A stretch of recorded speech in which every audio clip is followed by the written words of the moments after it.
Assalamualaikum warahmatullahi wabarakatuh. Ya, perkenalkan teman-teman, saya Anissa Rizky serta rekan saya Syahrani Marwah Hakim akan memaparkan materi tentang historiografi era Yunani kuno guna memenuhi tugas ulangan akhir semester mata kuliah historiografi. Teman-teman, historiografi Yunani kuno itu dimulai sejak adanya serangkaian gugatan tentang konsep mitos awal mula penciptaan kehidupan dan kepercayaan politeisme. Selain itu juga menggugat tentang konsep kehidupan para dewa yang bersifat antropomorfis. Gugatan pertama dikemukakan oleh Thales of Miletus. Dia menganggap bahwasanya konsep chaos yang diperkenalkan oleh penyair Hesiod itu kurang tepat.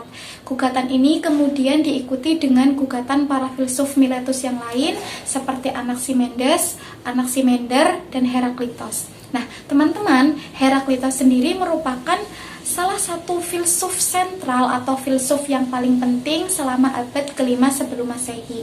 Heraklitos lebih menekankan, atau bukan lebih lagi ya, bahkan sangat menekankan penggunaan indera atau sense dalam rangka mengetahui bobot dari suatu pengetahuan.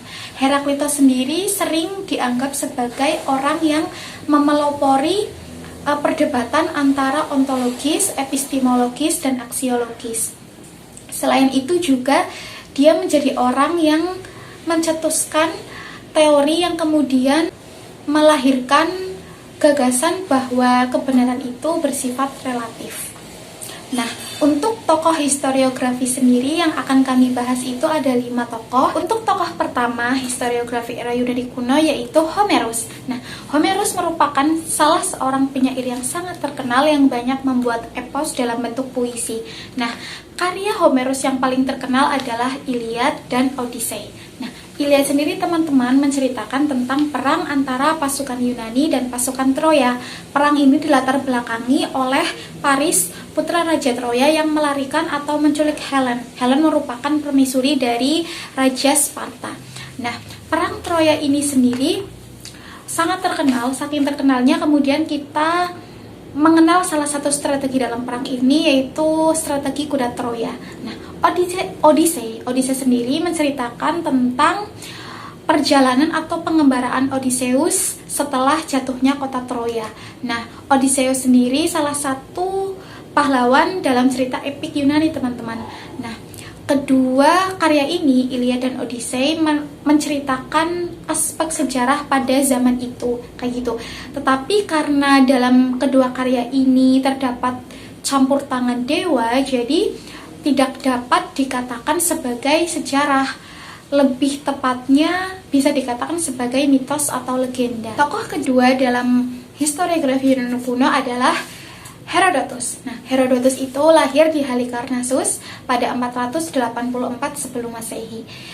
Lah, Herodotus itu merupakan seorang mekanik sekaligus traveler, teman-teman. Herodotus sendiri dikenal sebagai Father of History atau tapak sejarah. Lah, julukan ini diberikan kepadanya karena beberapa pendapat itu menyebutkan bahwa Herodotus merupakan sejarawan pertama dalam peradaban barat. Bahkan menurut O'Brien, penulisan sejarah itu dimulai pada masa Herodotus. Nah, karya Herodotus yang paling terkenal adalah The Persian War atau Perang Persia. Nah, karya ini sendiri menceritakan tentang perang yang terjadi antara pasukan Persia dan pasukan persekutuan kota-kota di Yunani kuno yang terjadi selama 21 tahun, teman-teman. Nah, kemudian peperangan ini dimenangkan oleh pihak Yunani kuno yang kemudian diikuti dengan invasi-invasi lain. Teman-teman, dalam karya ini Herodotus selain menceritakan tentang latar belakang dan proses terjadinya perang Persia sendiri, juga menceritakan tentang kebudayaan yang ada di Persia dan Yunani. Jadi selain dikenal sebagai pelopor ilmu sejarah, Herodotus juga dapat dikatakan sebagai seorang antropolog dan sosiolog. Nah, metode Herodotus dalam menulis perang Persia sendiri, yang pertama Herodotus itu menggunakan sumber lisan atau oral. Yang kedua, kemudian Herodotus mengumpulkan sumber-sumber atau informasi, tetapi Herodotus itu tidak melakukan penyaringan informasi sama sekali. Yang ketiga, Herodotus menuliskan sejarah itu atau cerita itu sudah secara sistematis mengikuti investigasi pada masa lalu. Halo, saya Syahrani Marwah Hakim. Di sini saya akan melanjutkan penjelasan dari rekan saya Anissa Rizky. Nah, ketiga itu tokoh Tucídides. Tucídides itu lahir di antara tahun 470 atau 460 sebelum Masehi di Athena.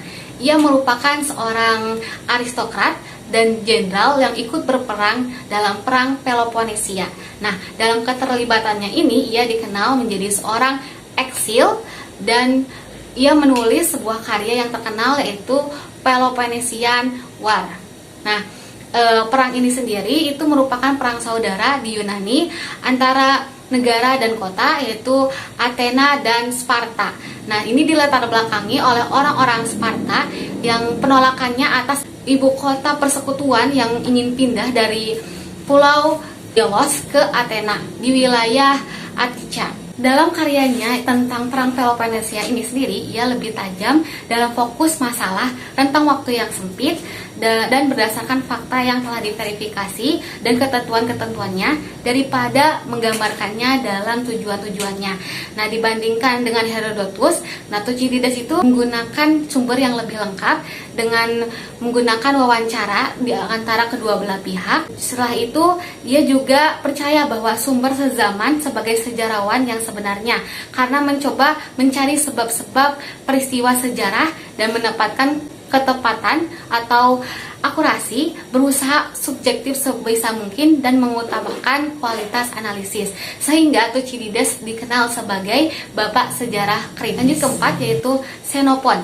Ia lahir pada tahun 428 sebelum Masehi. Ayahnya adalah Grillus dan merupakan atau termasuk keluarga dari petinggi Athena.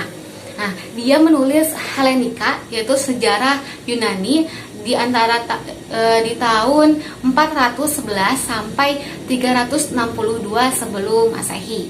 Nah, Anabis, tentunya ada Anabis tentang pengalamannya di masa sebelum dan sesudah Cunasa. Nah, karyanya Agesilaus adalah pionir dalam penulisan biografi, namun itu terlalu memuji. Selanjutnya yaitu karyanya adalah Cyropaedia.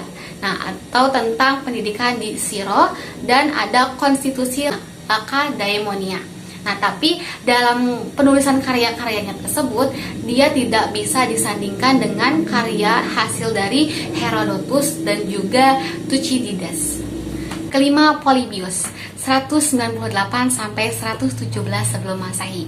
Polybius adalah seorang Yunani yang memperkenalkan sejarah kepada orang-orang Romawi. Nah, dia setuju dengan apa yang dikatakan oleh Tucídides tentang peristiwa yang sedang terjadi itu dituliskan dalam waktu yang berdekatan.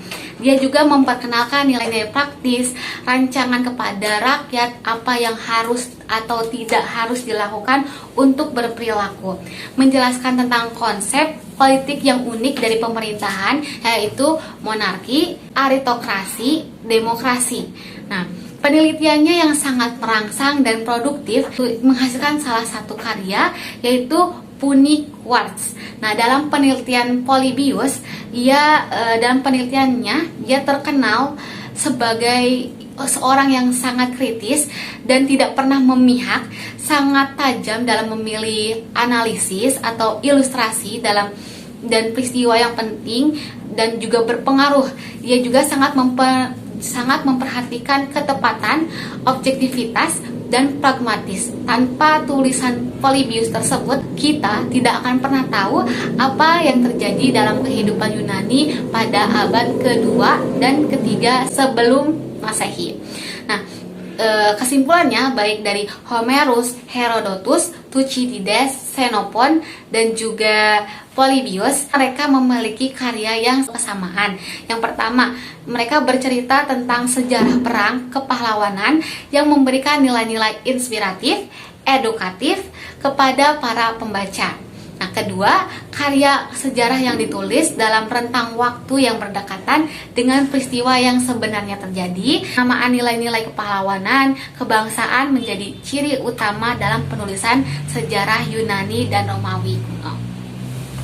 Nah, sekian dari kami, kurang lebihnya mohon maaf, dan semoga ini semua bermanfaat bagi yang mendengarkan. Terima kasih. Wassalamualaikum warahmatullahi wabarakatuh.